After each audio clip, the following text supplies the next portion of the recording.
आज जो क्लास होने वाला है ना तुम्हारा, आप समझ लो, खुद आप करना चाहिए। तुम्हारा बोर्ड एग्जाम में कंपलसरी आने वाला क्वेश्चन का सॉल्यूशन थोड़ा खुद इसको समझ लो और खुद कॉपी में लिख लो, तभी जाके आप एग्जाम हॉल में एग्जाम आंसर शीट में लिख सकते हो। तो मैं तो करूंगा, आप तो देखोगे, लेकिन इसमें कोई फायदा नहीं होने वाला है। तो चलो शुरू करते हैं हमारा मोस्ट इंपोर्टेंट एंड आसान सा कंसेप्ट।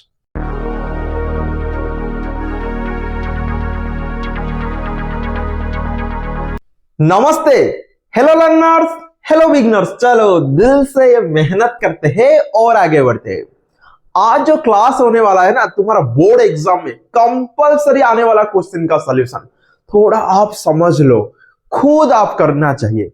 मैं तो करूंगा, आप तो देखोगे, लेकिन इसमें कोई फायदा नहीं होने वाला है। आप खुद इसको समझ लो और खुद कॉपी में लिख लो, तभी जाके आप एग्जाम हॉल में एग्जाम आंसर शीट में लिख सकते हो। तो चलो शुरू करते हैं हमारा मोस्ट इंपोर्टेंट एंड आसान सा कंसेप्ट। आज हम जो कंसेप्ट है इसका हेडिंग क्या है, रिविजिटिंग ऑफ इरेशनल नंबर। ये कंसेप्ट 2 है। तो रिविजिटिंग मतलब हम कहां पे तो विजिट किए हैं, कहां पे विजिट किए हैं, ये कोई जगह थोड़ी ना है, ये तो सिलेबस का हिस्सा है। मतलब हम प्रीवियस क्लास 9th में हम पढ़ रहे थे इरेशनल नंबर के बारे में। तो इरेशनल नंबर मतलब ये बोल रहा है नॉट रेशनल। तो रेशनल मतलब जो नंबर को हम p बाई क्यू आकार में एक्सप्रेस कर सकते हैं और p और q दोनों को प्राइम इंटीजर बा इंटीजर होना चाहिए और q is not equal to 0, तभी हम बोल सकते हैं कोई भी नंबर को रेशनल नंबर। जब ही not expressed in the form of p by q, that's irrational number. समझ में आ गया? Rational means you have to express as in the form of p by q. Irrational means you cannot express as in the form of p by q. That's different, nothing else. तो ये क्या बोल रहा है, not a fraction, मतलब ये fraction नहीं होगा, फ्रैक्शन नहीं होगा और नीचे कभी भी 0 नहीं आना चाहिए। 0 आ गया तो हम इसको नॉट डिफाइंड बोलेंगे, क्योंकि कभी मैं तुमको बोलूंगा 5 ठोक चॉकलेट ले जाओ, इसको 0 लोग के बीच में बांट लो, तो आप कैसे बांटोगे? समझ में आ रहा है? तो आप इसको डिस्ट्रीब्यूट नहीं कर सकते जब भी आपके पास 0 लोग हो गए।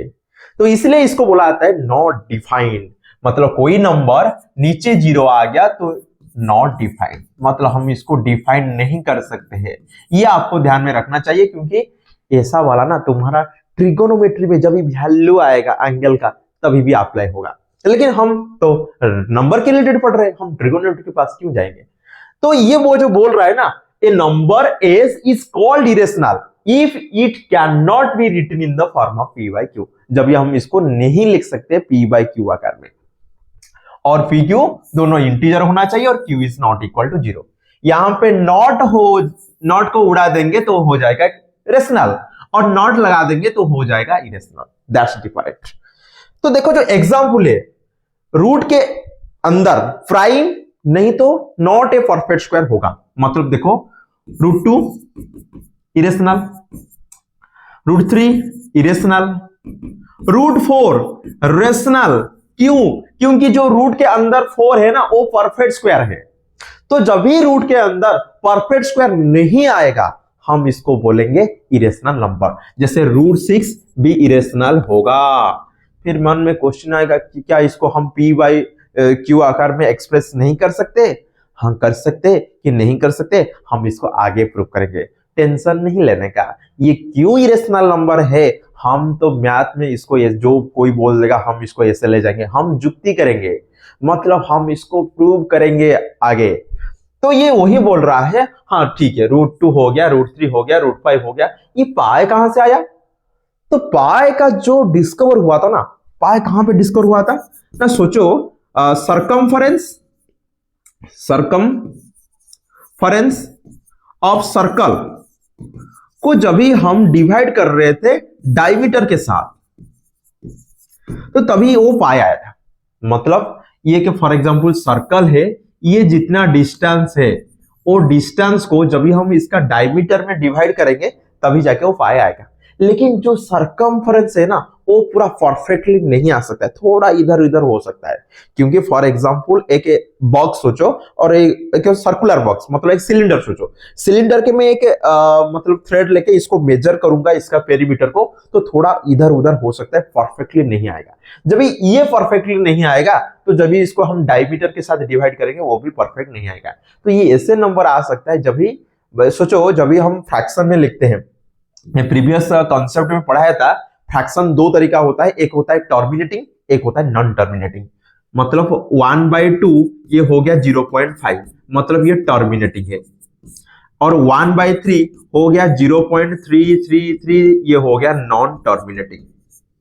समझ में आ गया? ये क्या हो गया? Non terminating. लेकिन एक फ्रैक्शन दो तरीका होता है, एक होता है टर्मिनेटिंग और एक होता है नॉन टर्मिनेटिंग। ये जो नॉन टर्मिनेटिंग वाला भी दो हिस्सा का होता है। कैसा वाला? एक होता है रिपीटेटिंग नॉन टर्मिनेटिंग, एक होता है non terminating non repeating and non terminating. देखो ये ना रिपीट हो रहा है, 333 रिपीट हो रहा है, मतलब 0 1 2 1 2 1 2 ये रिपीट हो रहा है। लेकिन मैं ऐसे बोलूंगा 0 1 3 2 1 5 7 2 3 1 4 2 1, ऐसे करेंगे तो ये ना ये रिपीट हो रहा है ना ये खत्म हो रहा है।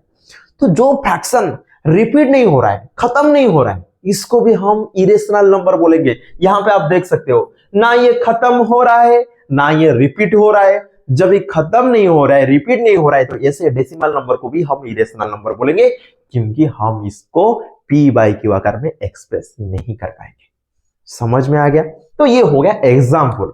फिर हम आगे पढ़ाई करेंगे इसका प्रूफ, मतलब प्रूफ ऑफ इरेशनैलिटी। और हम जो यूज करेंगे ना सबसे ज्यादा, वो हमारा प्रीवियस थ्योरम 1.1 जो फंडामेंटल थ्योरम है अरिथमेटिक, और एक आगे और एक थ्योरम है। कौन सा थ्योरम? फिर में क्वेश्चन आ रहा है कौन सा थ्योरम और एक यूज होगा। तो ये जो यूज होगा ना तुम्हारा थ्योरम 1.2। प्रूफ ऑफ इरेशनैलिटी को प्रूव करने के लिए हमारे पास दो थ्योरम होगा, एक होगा फंडामेंटल थ्योरम ऑफ अरिथमेटिक जिसको हम थ्योरम 1.1, और एक सेकेंड थ्योरम होगा थ्योरम 1.2। क्या बोल रहा है थ्योरम 1.2? थोड़ा देखते हैं। Let P be a prime number if P divides A square then P divides A where A is a positive integer। कुछ भी समझ में नहीं आ रहा है ना? ठीक है, मैं इसको आसान सा भाषा में समझा रहा हूं। P be a prime number, let P को क्या लेते हैं? Let P equal to 2। फिर P डिवाइड्स A स्क्वायर, मतलब P डिवाइड्स A स्क्वायर। आसान सा लैंग्वेज में हम लिखेंगे A square is divisible by P। समझ में आ गया? A स्क्वायर को हम ले जाते हैं 6 का स्क्वायर इज डिविजिबल बाय 2। समझ में आ गया? समझ में आया कि नहीं? 6 स्क्वायर मतलब 36 इज डिविजिबल बाय 2। हाँ, क्योंकि इसका यूनिट डिजिट में 6 है, यूनिट डिजिट में 6 है तो 2 के द्वारा डिविजिबल होगा।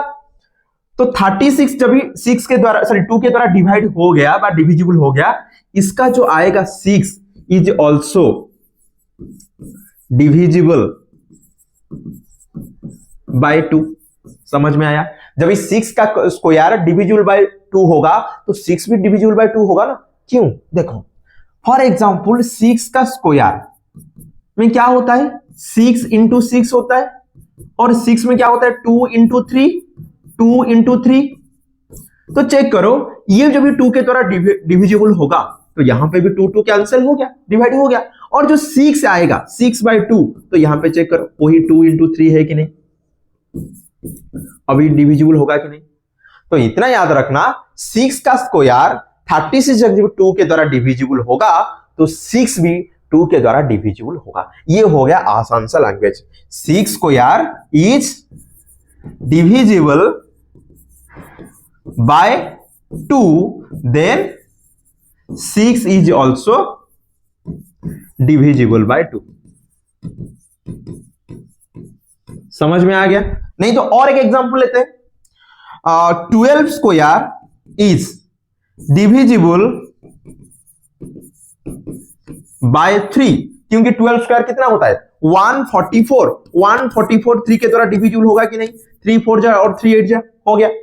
तो जब भी 12 square is divisible by 3, then 12 is also divisible by 3।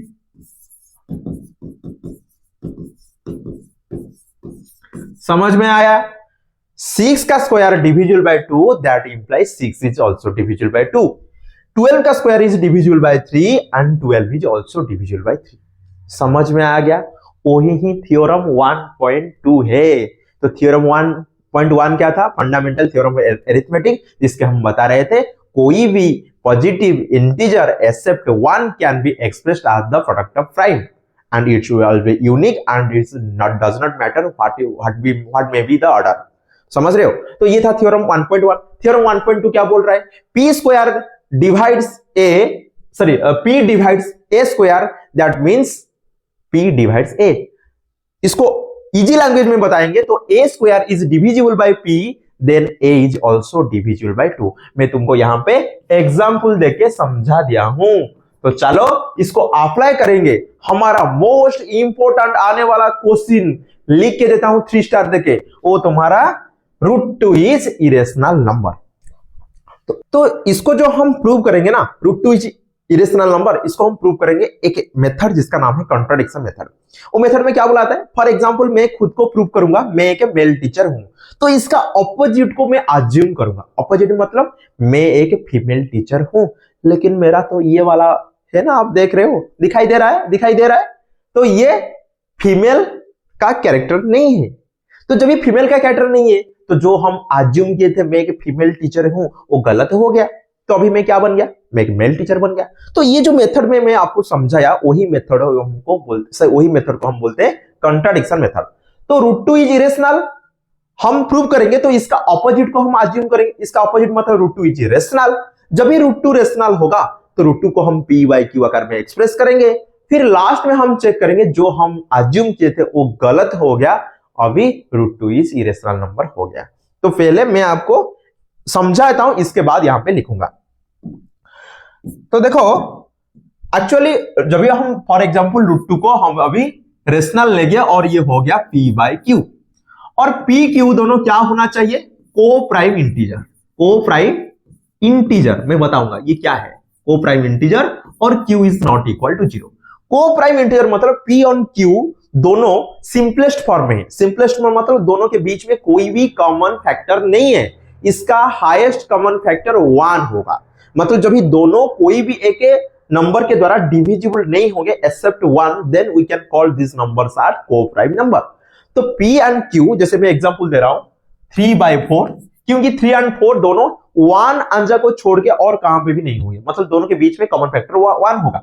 जैसे 8/11, नहीं तो 9/16, ये सारे क्या होगा? ये तुम्हारा सिंपलेस्ट फॉर्म होगा और दोनों के बीच में कोई भी कॉमन फैक्टर नहीं है, इसको हम बोलते हैं को प्राइम इंटीजर। तो ऐसे एक पेयर होना चाहिए तुम्हारा √2 equal to p by q। तो अभी हम क्या करेंगे? q को लेके इसको डिवाइड मतलब मल्टीप्लाई कर देंगे, तो p हो जाएगा √2 इंटू q। समझ में आ रहा है? यहां पे लेके मैं मल्टीप्लाई कर दिया। अभी हमको क्या करना है? इसको स्क्वायर करना है। स्क्वायर करने से क्या हो जाएगा? p square equal to 2q square, क्योंकि √2 का स्क्वायर क्या है? 2 है और q का स्क्वायर q स्क्वायर है। तो ये अभी देखो for example p square equal to 2 into something, मतलब मैं अभी बोलूंगा 8 equal to 2 into something. Something मतलब जो होने से, तो 2 आ गया, मतलब जब हम 8 को 2 के साथ डिवाइड करेंगे वो कैंसिल कर देगा। मतलब जब इसको साथ में 2 अभी डिवाइड करूंगा तो ये कैंसिल हो जाएगा कि नहीं? तो जब भी कोई नंबर 2 इंटू समथिंग हो रहा है तो नंबर कंपलसरी 2 के द्वारा डिविजिबल होगा। मतलब जब p square equal to 2 into something, तो p square is divisible by 2 and p is also divisible by क्या हो जाएगा? 2।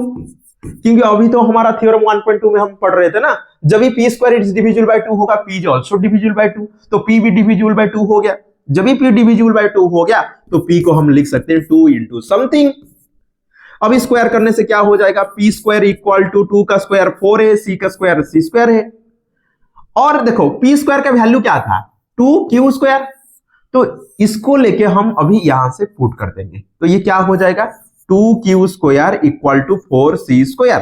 दैट इंप्लाइज q स्क्वायर हो गया 2 इधर जाके डिवाइड होगा, हो गया 2c स्क्वायर। देखो अभी q square equal to 2c square हो गया, मतलब q square equal to 2 into something. जब ये q square equal to 2 into something, तो अभी हम लिख सकते हैं q square is divisible by 2, that implies q is also divisible by 2। तो अभी मैं जो दो सेंटेंस आपको बता रहा हूं, ये के सेंटेंस है p इज डिविजिबल बाय 2 और q इज डिविजिबल बाय 2, मतलब p एंड q दोनों का एक कॉमन फैक्टर आ गया, मतलब दोनों दो अंजा में है। जब ये दोनों 2 अंजा पे है तो दोनों का कॉमन फैक्टर 2 आ गया, तो जो हम लिए थे को प्राइम इंटीजर वो हो गया गलत, क्योंकि दोनों अभी 2 के द्वारा डिविजिबल हो गया, मतलब दोनों का कॉमन फैक्टर 2 आ गया, लेकिन हमारा को प्राइम इंटीजर मतलब दोनों का कॉमन फैक्टर 1 आना चाहिए था, अभी क्या आ गया 2 आ गया। तो जो हम अज्यूम किए थे वो हो गया रंग, तो जो हम अज्यूम किए थे √2 इज रेशनल, वो बन जाएगा √2 इज इरेशनल नंबर। तो चलो इसको सिस्टमेटिकली वे में लिखते हैं।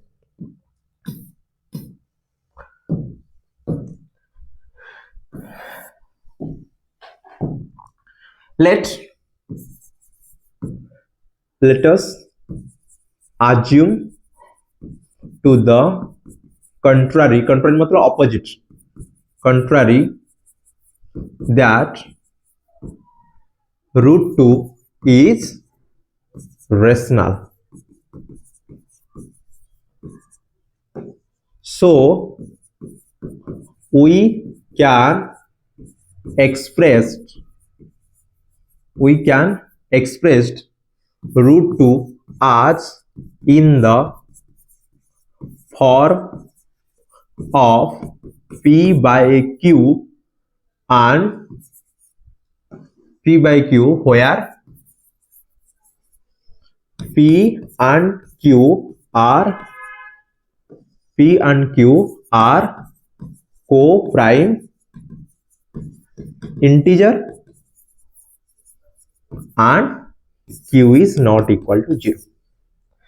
तो अभी को प्राइम इंटीजर मतलब बताया था ना, p और q दोनों के बीच में कोई भी कॉमन फैक्टर नहीं होगा, मतलब तो हो गया, हम लिख दिए। अभी क्या करना है, √2 हो गया p बाय q, √2 के नीचे क्या है 1 है, अभी क्रॉस मल्टीप्लाई करने से p इंटू 1 हो जाएगा √2 इंटू q। तो अभी हम लिख सकते हैं p हो गया √2 q। तो स्क्वायरिंग बोथ साइड क्या मिलेगा, p स्क्वायर इक्वल टू √2 का स्क्वायर 2 है, q का स्क्वायर q स्क्वायर है। तो यहां पे आपको दिखाई दे रहा है p square equal to 2 into something, therefore 2 divides p square। तो it follows, by theorem 1.2 it follows that 2 divides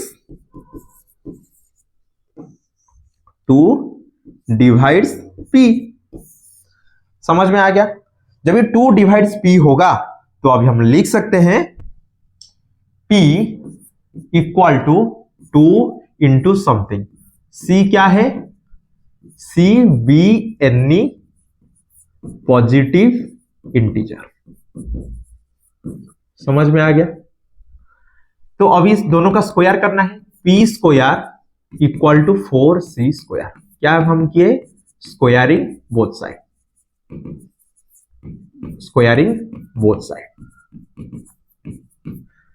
तो अभी जो हमको मिला था, क्या मिला था, p square equal to 2q square, इसको हम ले जाते हैं इक्वेशन 1। तो इसको अभी हम यहां से पुट कर देते हैं, तो ये क्या हो जाएगा 2 q square equal to 4c square. कहां पे ना, फ्रॉम इक्वेशन 1 पे चेक कर सकते हो। तो अभी क्यू स्क्वायर हो जाएगा 4c square by 2, that is 2c square.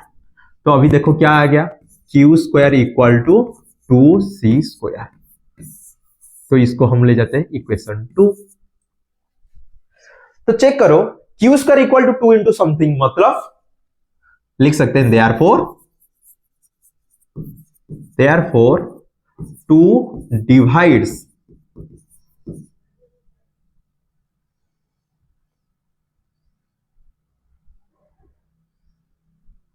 2 divides q square by theorem 1.2. It also follows that 2 divides q. तो ये जो दो सेंटेंस है ना, ये वाला जो सेंटेंस है क्या है, 2 डिवाइड्स p, और यहां पे क्या आ गया, 2 डिवाइड्स q। तो वो दो स्टेटमेंट को, इसको ले जाते हैं स्टेटमेंट ए ले जाते हैं, और इसको ले जाते हैं स्टेटमेंट बी। तो from statement A and B, तो लिखते हैं अभी from statement A and B, P and Q have a common factor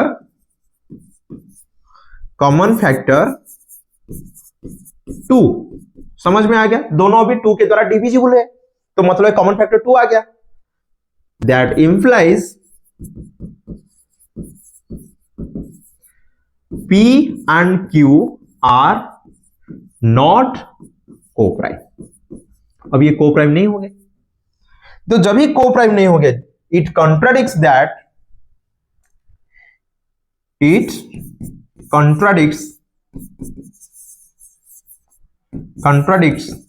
fact that P and Q are coprime. जो हम लिए थे को प्राइम, ये भी कॉन्ट्राडिक्ट कर लिया। जब ही कॉन्ट्राडिक्शन आ गया, इससे कॉन्ट्राडिक्शन क्यों आया, क्योंकि हम गलत अज्यूम किए हैं। लिखते हैं so this contradiction has arisen due to our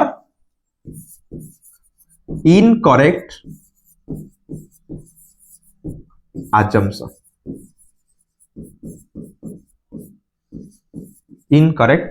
assumption. So we conclude that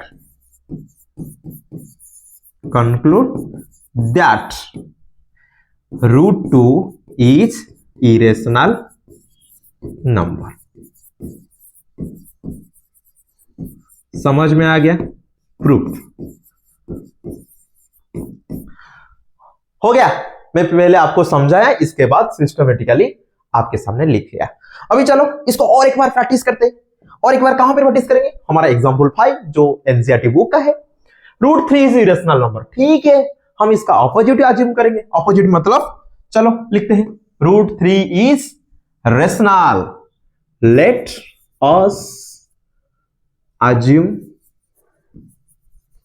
to the contrary that root 3 is rational.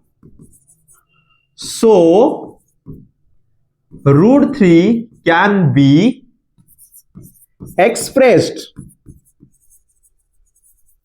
as in the form of P by Q, where P and Q are co-prime integer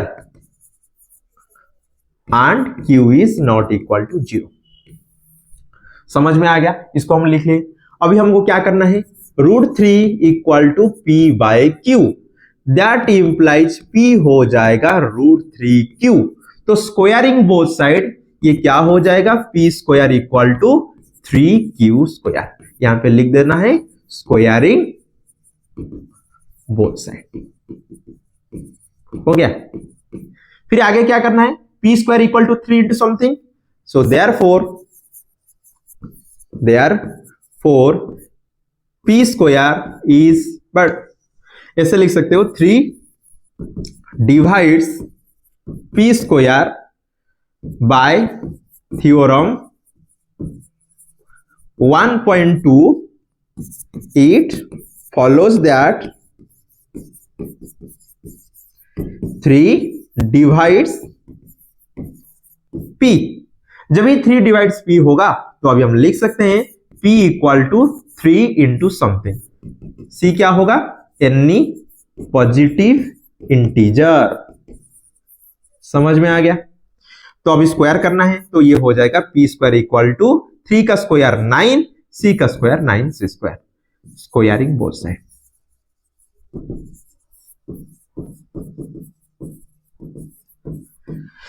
तो अभी check करो, यहां पे जो P square का value है इसको लेके हम यहां पे पुट करेंगे, तो ये क्या बन जाएगा,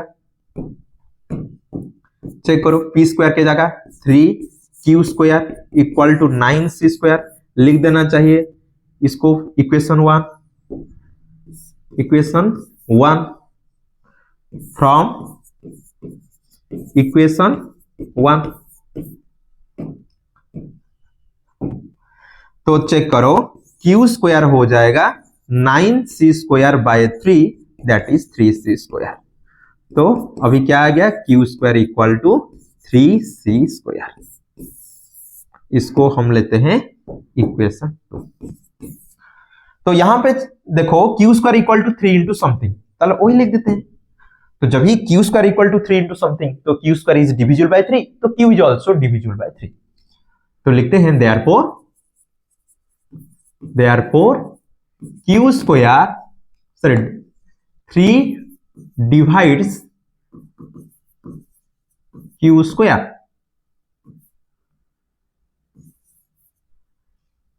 3 divides q square by theorem 1.28 follows that 3 also divides q।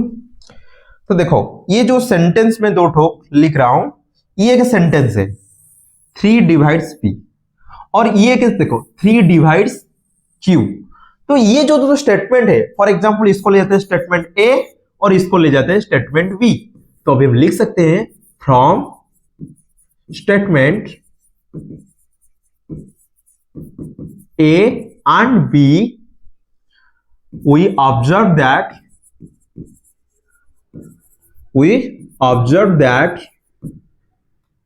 3 divides both p and q, so p and q are not co-prime, but it contradicts the fact that, हम यहां पे लिए हैं क्या, p and q are co-prime, तो इसको ही contradict कर रहा है, contradicts the fact that p and q are co-prime। तो इससे कंट्राडिक्शन क्यों आ रहा है,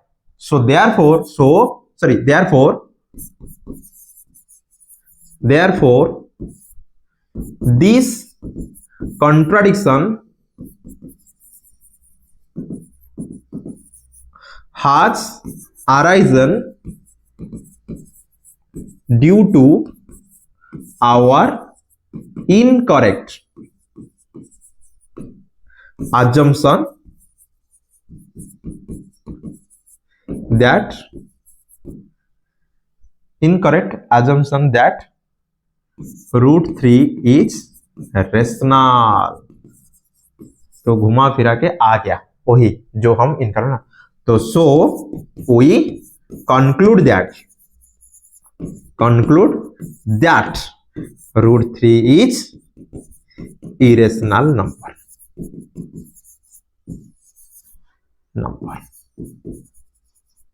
हो गया प्रूफ। तो ये था तुम्हारा एग्जाम्पल 5।